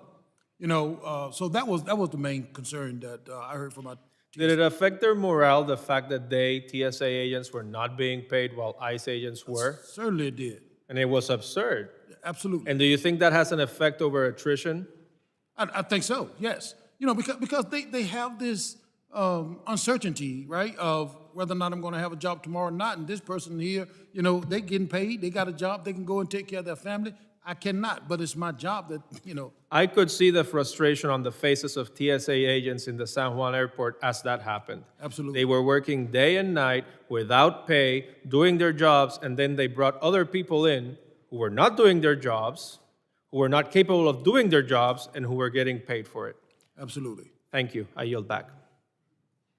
The gentleman yields back. I now recognize the gentlelady from New Jersey, Ms. Poe, for 5 minutes of questions. Thank you. Thank you so very much, Mr. Chairman, and to our ranking member for calling this hearing. And I want to thank also the witnesses that are here today. Good morning, Governor Sununu. Good morning to Mr. McLaughlin and to President Dr. Kelley. Thank you so very much for being here. The terrorist attack of September 11th, 2001 forever changed our nation.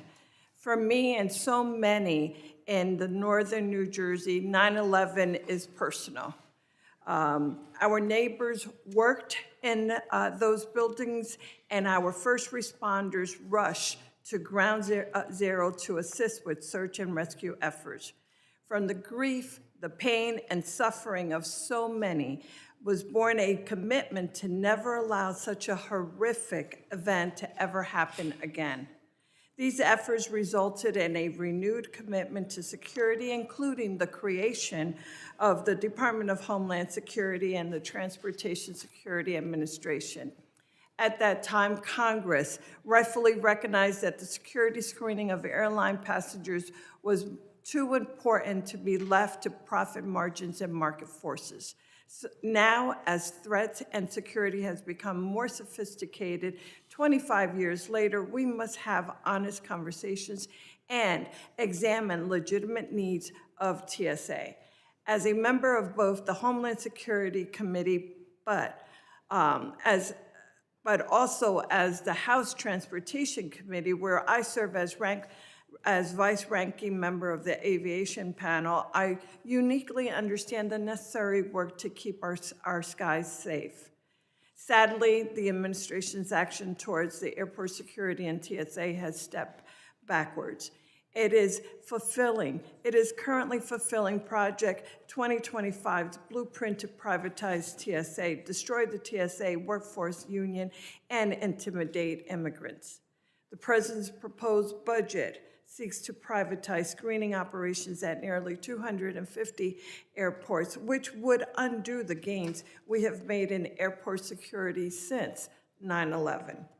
At the same time, the administration is trying to strip TSA of its collective bargaining rights, despite multiple federal judges' ordering DHS to preserve the TSA labor agreement. These actions endanger airline safety, and they should be rejected. But even before this administration, TSA has been struggling with recruitment and retention issues. Very quickly, Dr. Kelley, yes or no? Is it important to have a well-staffed TSA workforce to ensure safe and secure airline travels?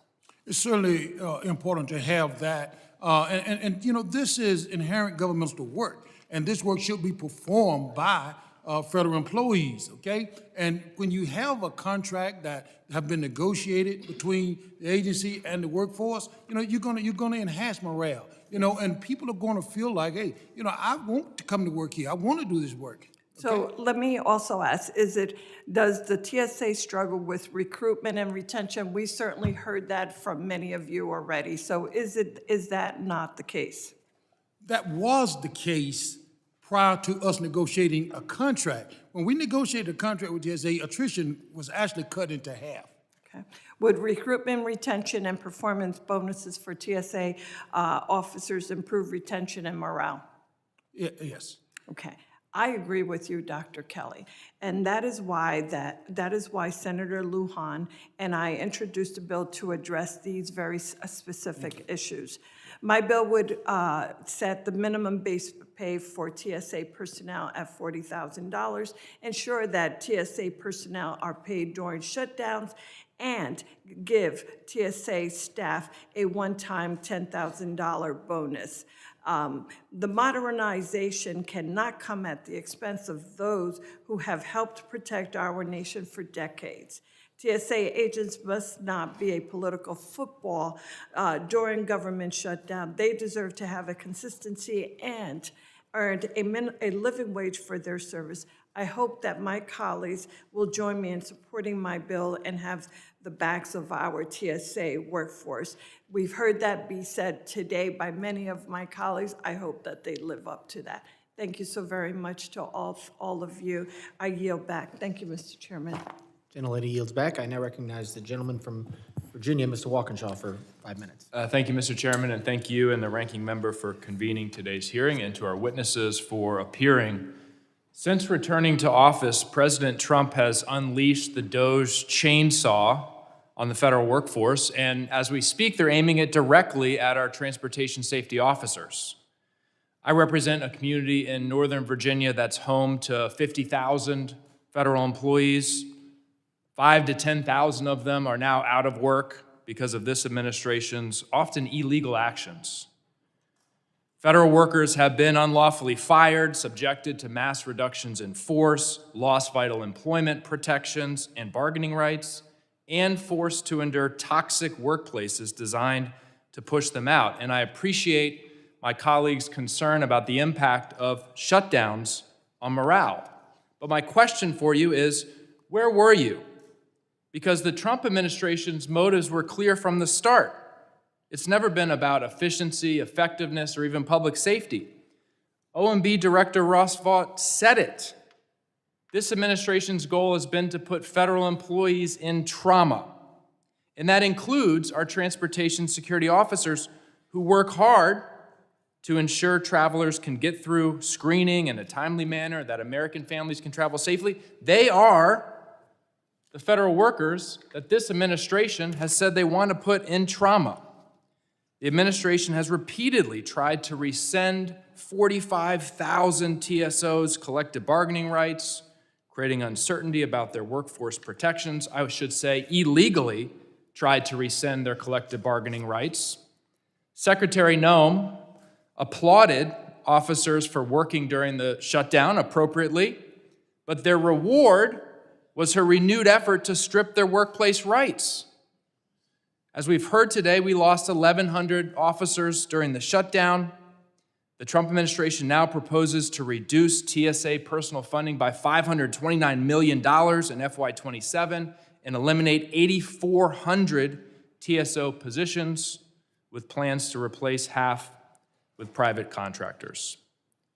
Trauma. Dr. Kelley, in your testimony, you highlight the professionalism, the reliability of our TSOs. They take an oath to serve, undergo extensive background investigations, complete rigorous training to keep the traveling public, all of us, safe. What impact do these repeated attacks? We've talked a lot about the shutdown appropriately, but I want to talk about the attacks, the threats, the politicization, the trauma, efforts to undermine morale. What impact has that had on recruitment, retention, and operational readiness? Well, thank you so much.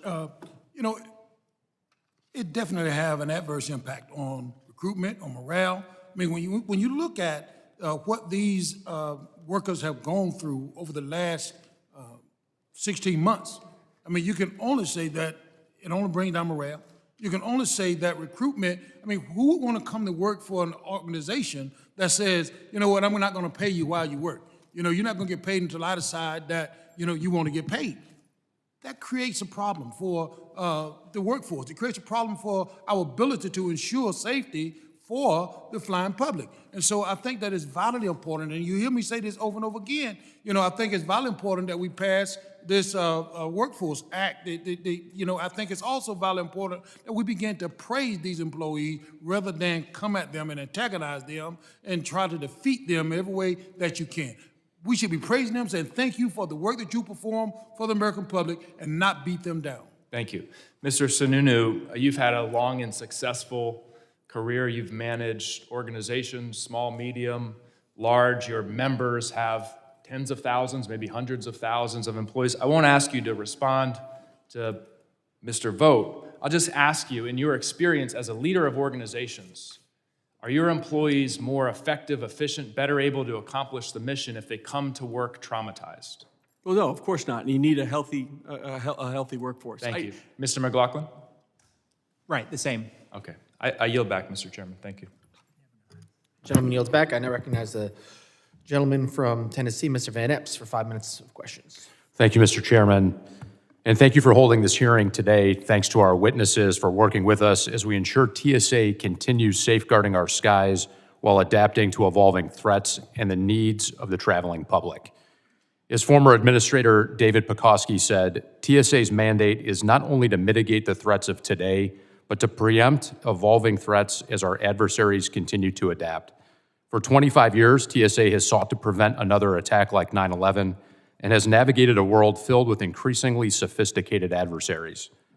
Today, TSA's no-fill mission benefits from screening technologies that didn't exist a few decades ago. But as both technology and the nature of modern threats change, TSA must stay ahead of the curve. Strong partnerships with airports and airlines will remain critical to ensuring the federal government can respond effectively and keep Americans safe. The mission of this committee today is to ensure TSA has what it needs to continue meeting the demands of that challenge, to keep Americans safe, and to do it in a way that both encourages and uses American innovation. Today, travelers expect technological solutions to the inconveniences of the past. While TSA's priority is security, we must continue optimizing and modernizing to serve the American people while not compromising safety. To that end, I want to thank our witnesses for joining us today to lend us their insights as key partners in the industry TSA serves. Mr. McLaughlin and Mr. Sununu, TSA aims to lead on counter-unmanned aircraft capabilities by securing airports. Do you believe TSA should have expanded statutory authorities to coordinate with airports and surrounding areas on counter-UAS standards and regulations? So I would just say that a lot of the UAS regulations will fall under FAA, and the most important thing we need is communication. We need our agencies to live in silos, whether it's TSA, FAA, the airports themselves, the private and public aspects, they all need much better communication as this potential threat grows. And I think that's one area where we have seen it fall apart a little bit, is on that communication side. So I would add that under the FAA Airport Rulemaking Committee work that was done a few years ago, I was proud to participate in that committee on counter-UAS. There's a framework that exists. And I think that, yes, it's okay for TSA to perform as the lead federal agency in terms of response, but it can't be done in a silo. And they must rely on the knowledge and experience of their local partners. At DFW, we have a standing SWAT team, we have a standing bomb squad, we have a cadre of drone pilots that are all well-trained and equipped to participate in a counter-UAS mission in conjunction with our federal partners. We're excited about the opportunity to do that. We represent about 7.5% of the daily flights in the NAS, and it's important that we have the opportunity to protect DFW as it protects transportation through the NAS. Thank you. As a follow-up to that, how successful do you see TSA's progress in counter-drone capabilities? So candidly, it's not seen on a day in and a day out basis. It's still very limited. There's much more that can be done in partnership, again, with local partners, including airports that are interested and willing to participate in joint operations. Yeah, and I would just add, it's not just TSA. It's FAA, it's Customs and Border Patrol, it's the airports themselves as they, again, through the TSA regulations and guidance, it's the airports that are really in charge of their perimeters. So it has to be, and everybody has both the responsibility and authority to be at that table and have input. I would even argue Department of War, given some of the counter surveillance capabilities that they bring to the table, testing of new innovations and materials, new technologies. Everybody has to be there, and we're just at the very, I think, initial cusp of what can and probably should be done. As a follow-on to that as well, the federal air marshals have a crucial mission to secure high-risk flights. But as we consider what the future of TSA looks like, should the air marshals play a larger role in counter-UAS mitigation at airports?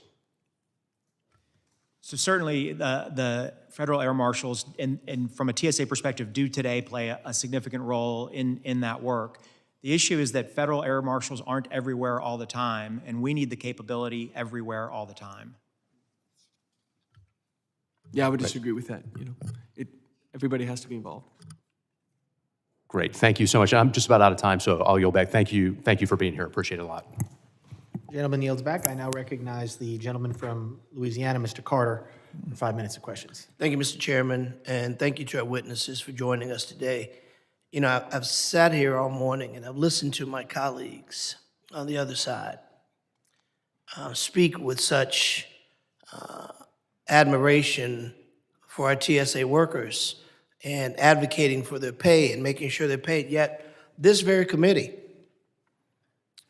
advanced a pay raise for our TSA workers, and not one of my Republican colleagues supported that. So it's one thing to stand here or to sit here today and talk with such energy about how much you appreciate and how much they should be paid and how underpaid they are, but when given the opportunity to vote for a pay raise, they all said no. Just let the record reflect. Action versus talk. Action dictates when it was time to really recognize the importance of our TSA workers, we advanced a pay raise. Talk suggests that you talk about it, but when the opportunity to vote for it, they said no. I just want to put that on the record as I listen to every member offer their glowing reports about how much they should be paid when in fact they voted against their pay raise. For 76 days, Donald Trump and the Republicans created chaos at our airports and across critical Homeland Security operations, refusing to work in the best interests of the American people. Throughout the DHS shutdown, TSA officers continued working to carry their essential missions of protecting the public and keeping the aviation system secure. The frontline personnel at TSA were forced to operate under extraordinary strain while facing uncertainty about their own financial security. All because Donald Trump and his allies in Congress care more about having an unaccountable secret police force than competent, functioning Department of Homeland Security. Now the administration is trying to privatize the TSA and rescind the workforce union rights. These actions are not just a slap in the face to the TSA officers who work diligently every day. It also puts our national security at risk. Listen, when I go to the airports, airport employees are worried. They're worried about this notion that there may be some privatization to bring people in who are not trained, to make their jobs more difficult so they will seek other employment. There's a concerted effort to go after these very people who we've all said today put their lives on the line. Now's the time to stand up. And I challenge my Republican colleagues to meet us in protecting these TSA workers, to protect them from privatization. Dr. Kelley, during the shutdown, many TSA officers reported struggling to pay rent, cover child care costs, or commute to work while still being expected to protect millions of travelers every day. What did you hear directly from frontline officers about the human impact of working unpaid during the shutdown? You know, it's real. The thing is, about 65% of Americans live from paycheck to paycheck. These employees are no different. You know, they were struggling they had to make choices. Am I going to buy medication? Am I going to buy gasoline? Am I going to feed the children? Or am I going to pay for daycare so I can get to work? So it was real issues that they were facing every single day, and it brought morale down to its lowest peak. But overwhelmingly, they still showed up. But they showed up. Overwhelmingly, they still showed up. Absolutely. They demonstrated that their commitment and their dedication to the safety of Americans was even more important than getting their pay.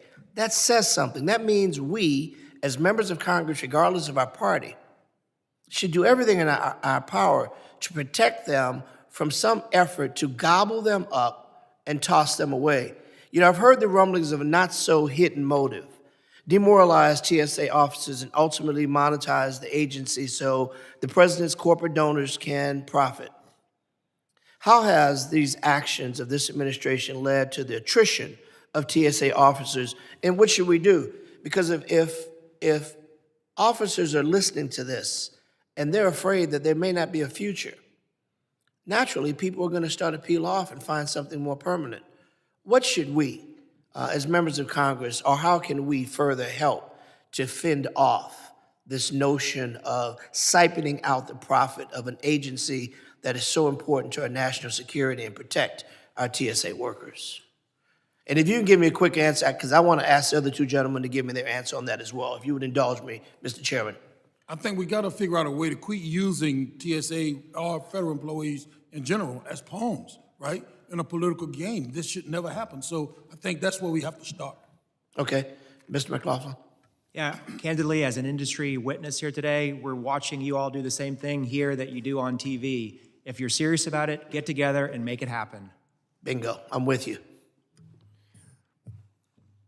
Governor? Look, we don't, Airlines for America does not take a position whether privatization is good or bad. We want airports to choose, because every airport is different on the privatization. But understand, during the shutdown, you know where morale was highest? At the airports that had privatized, because they kept paying their workers.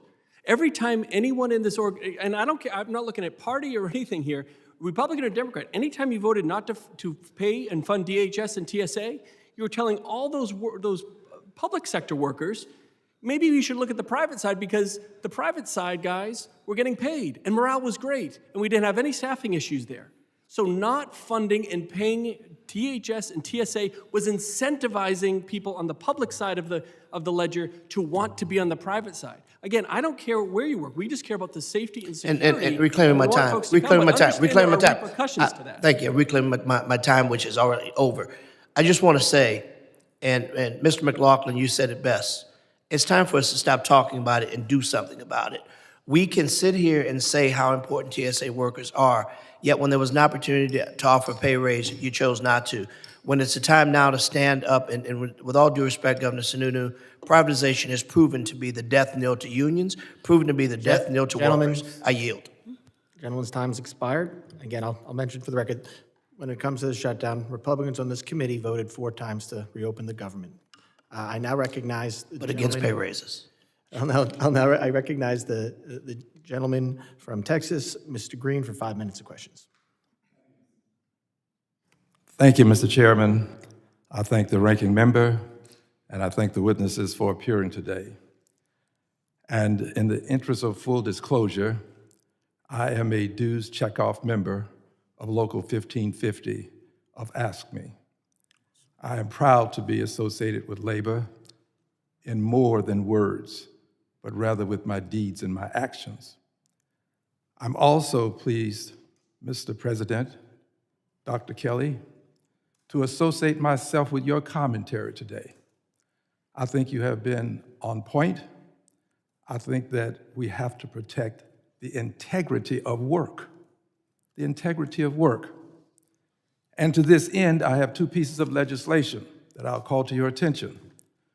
The first is H.R. 8411, Section 1, short title. This is the style of it, the title of it. It reads, "This act may be cited as the original legislation to give TSA employees a raise." That's the short title. Section 2, TSA employee pay increase. It reads, "In general, beginning on the first day of the applicable pay period, the annual rate of basic pay for each career employee shall be increased by 15%. And that starts upon this legislation being passed. Next bill has not been filed, but I'm going to file it because it is likely that there will be another shutdown. I regret to say it. My preference is that it never happens. I don't think we should have people work and not get paid. Given my history in this country and the history of my ancestors, working without pay is something that is totally unacceptable for me because my ancestors worked for some 240 years without a payday. One of the first time in this country, and probably the only time that we've had complete employment for people of color from Africa. So I'm adamantly, totally, absolutely, and completely antithetical to people working without pay. But it's likely to happen again. So here's something that I think may catch your attention. Have not filed it.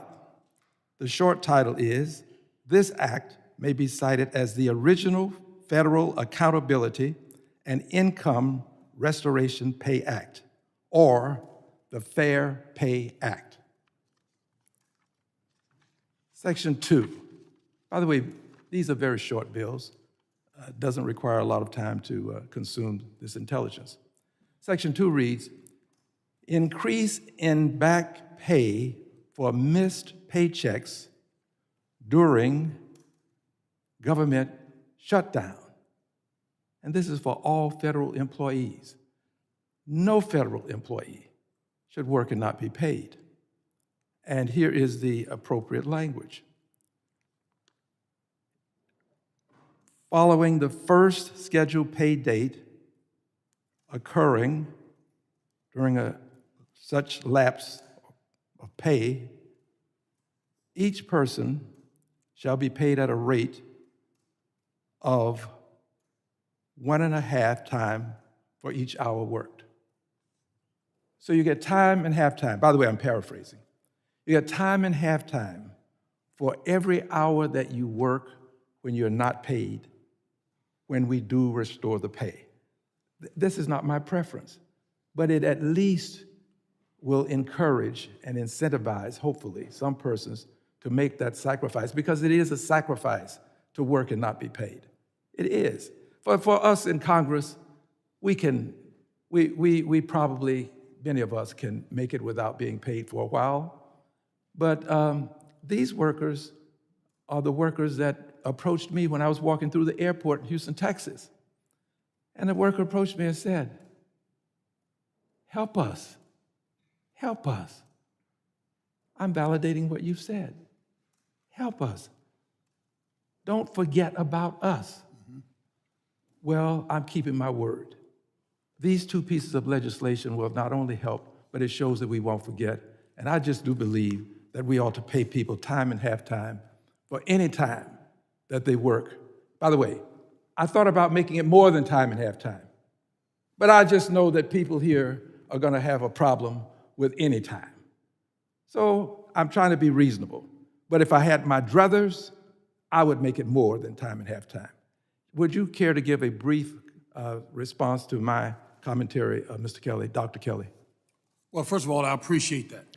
I appreciate your gesture because these employees have gone through enough, and they need someone to stand up and say, I'm thinking about you. You know, I'm thinking about you because you're the one that's providing a service for the American people, and you need to know and understand that Congress is standing with you and not against you. So I appreciate that.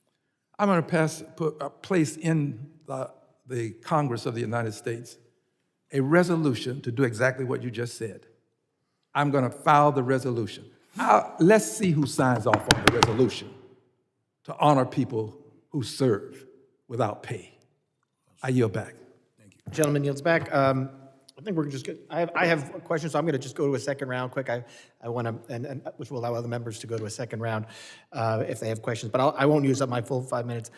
I do want to mention, the purpose of this hearing today was to talk about modernization of TSA and what some of the pieces of legislation we're going to be considering in the future, hopefully, that are bipartisan, that we really think could help make traveling safer and make the experience better for everyone, both the workers that Dr. Kelley represents, as well as the passengers that fly on Governor's the planes and through Ms. McLaughlin's airports. A lot of my colleagues talked about Republicans wanting to privatize today airports. That was not the focus of this hearing, and the screening partnership program was something that was bipartisan. And Ms. McLaughlin, you talked about how it's up to the airports and have the program so they can opt in or decide whether they want to opt in or not. And I look at the airports that have opted in, some of them, and to say that this is a Republican thing, I would have to point, maybe it is a Republican because the very conservative cities of San Francisco, Seattle, and Atlanta have all decided to either opt in or possibly opt in. So maybe it's not a Republican thing. So I just want to point that out. But I do want to ask you, Mr. McLaughlin, and maybe Governor Sununu, if you want to add in something after this. Can you highlight the programs you are engaging with at your airport, such as TSA's reimbursable screening services program, to help improve the passenger screening experience and better manage major surges and travel without decreasing aviation security? Specifically, if you want to focus on the RSSP. Yes, so may I just add, I was asked earlier and didn't have really a chance to respond to if I would opt in or not. We've had federalized screening for 25 years almost. Large airports like San Francisco have had an SPP program for 25 years. My primary rationale for not opting in is because it's working for me. It's also working for San Francisco. The system has been safe for 25 years. It's important that airports have options. One option that airports should be able to utilize is RSSP. It's a program that TSA has put in place. It allows airports that have a need to provide screening outside of the context of a normal screening terminal. So not normal terminal screening, but where you need something different from TSA. In our case, we're opening a private suites lounge next week that will be staffed by RSSP that will allow for quick access through that facility for the customers that choose to opt in for that. And it's only possible through RSSP, so we're grateful for that program.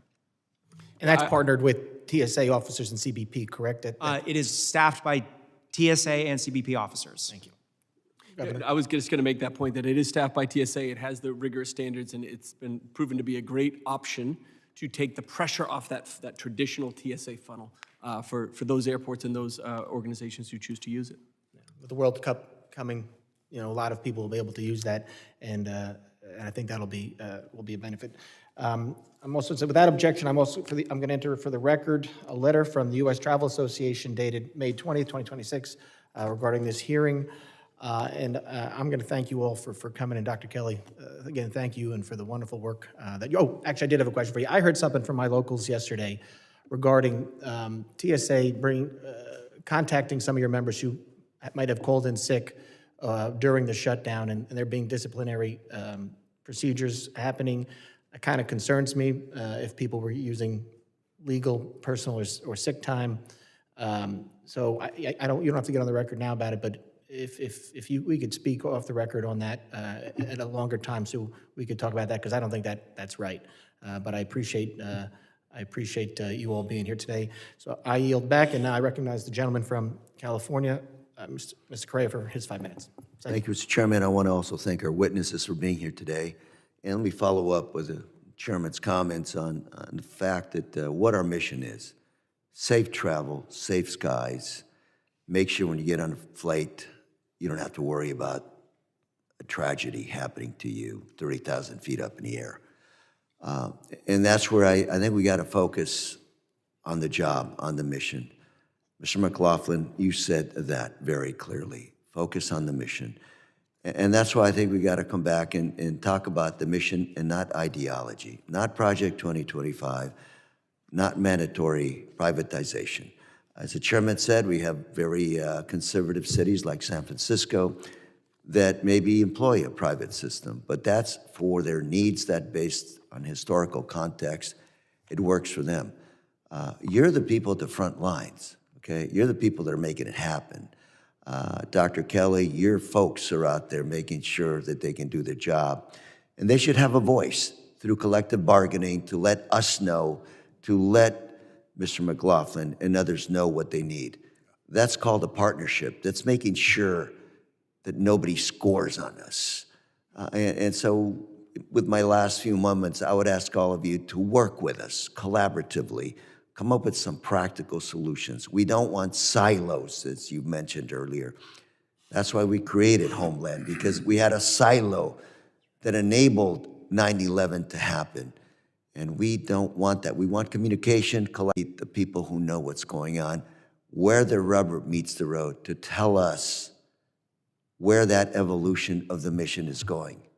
It's not personnel, it's not new machines, it's better trained personnel to work with those new machines that are out there. And that's a little bit different than saying private, Project 2025, or otherwise. It's listening to you. So with that in mind, I ask you, work with us. I have an open office, as well as I'm sure the chairman is, to listen to what you've got in mind and work with you. And with that, again, I thank you for being here today, and thank you for the good work.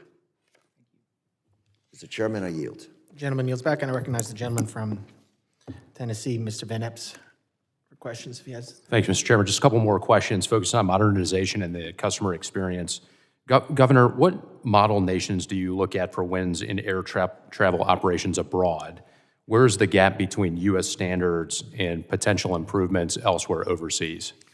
I don't think there's an overseas model that we look to per se, because our airspace is so unique. We are the largest, most robust, most important airspace in the world, and we have access to the best technology and the best capital. So I think we look at the technologies we have here, our abilities and our ability to innovate, and making sure that that isn't being talked about for 6 or 7 years, maybe come through a piece of legislation 3 years after that, and by the time it gets implemented, it's already a 15-year-old piece of technology. So I think it's all about speed and implementation of what America has to offer and what America delivers. There are certain aspects in Europe that use a certain piece of software, or maybe in Canada, how they manage things. But nobody is as big and robust and has such demands on the system as us. Nobody compares to us. So I think it's best to bring our own subject matter experts. You bring the airports together, you bring the airlines together, you bring the folks at FAA together as a team. And I think we're seeing that. I think in the last year, you've seen that tremendously with the Air Traffic Control Modernization Project, where private industry has a lot of, not control, but input in terms of what works, what doesn't, and how to bring it to bear. Great, thank you, sir. Mr. McLaughlin, since the implementation of TSA's one-stop security pilot program at your airport, have you noticed a significant drop in screening time for international transfer passengers? And do you recommend extending this program to additional airports throughout the U.S.? Yeah, so because it's a pilot program and it's limited to Heathrow right now, on a statistical basis, I can tell you that 100% of the customers coming off the Heathrow flights are experiencing a significant improvement in wait times. I said earlier, the first person off the airplane is waiting 7 minutes between leaving the jet bridge and re-entering the sterile area. Absolutely, the program should be expanded. It should focus on both passengers and baggage where possible, and we should expand beyond the 6 original pilot sites that were listed in legislation. Now, it should also be made permanent. Right now, it's a pilot program set to expire in 2028, and we would ask you to make that program permanent. Great, thank you, sir. And finally, Mr. Chairman, I would like to submit for the record a statement from the Cargo Airline Association. Without objection. And thanks, sir. I yield back. Gentleman yields back. The members of the committee may have some additional questions. Mr. Chairman, am I allowed, sir? Yes, I'm sorry, Mr. Green. I recognize the gentleman. I didn't see you down there. That's Gentleman? quite all right. Thank you, Mr. Chairman. Mr. Chairman, I ask unanimous consent that I be allowed to place H.R. 8411 in the record, as well as the legislation for the original Federal Accountability and Income Restoration Pay Act, the Fair Pay Act, in the record once I have filed it. With your consent and approval, and without objection, I ask. Without objection. And I also, Mr. Chairman, have a brief commentary. This comes under the heading, it's not enough for things to be right. They must also look right. It doesn't look right for you or the TSA workers to work without pay while members of Congress are being paid. Not only does it not look right, it isn't right. And I just believe that if there's going to be a shutdown, and if the TSA workers are not paid, or any federal workers are not paid, I don't think Congress should be paid. I don't think we should enjoy the benefit of receiving a paycheck while other people are living from paycheck to paycheck without the paycheck. I don't think that's right. I'd like your commentary, Mr. Kelley. I too think that that is not right. I think it should be fair and equal across the board, right? I mean, we all federal employees, and if one federal employee is not getting paid for services they render to the American public, then the next federal employee should not be paid. That's my opinion. Mr. Sununu? Absolutely, they shouldn't be paid. But yeah, I mean, All right. that's I think it's obvious, but Intuitively obvious to the most casual observer. yeah. Yeah, I think it's fair. I think there are provisions that you all could look at to ensure that TSOs do get paid, similar to other law enforcement agencies, as Dr. Kelley pointed out earlier. This doesn't have to be one or the other. It could be Congress choosing to pay TSOs in the event that there is a future shutdown. I would agree with you, except that I would add to your commentary, any employee. I think that the TSO is important, but people just shouldn't work and not be paid. I mean, this is un-American. This is not the country that espouses liberty and justice for all. If you're going to do that, this is not liberty and justice for all, as we pledge allegiance to. This just makes sense. At some point, you have to just make sense. I yield back. Gentleman yields back. The members of the committee may have some additional questions for the witnesses, and we ask that the witnesses to respond to these in writing. Pursuant to Committee Rule 7E, the hearing record will be held open for 10 days. Without objection, the committee stands adjourned.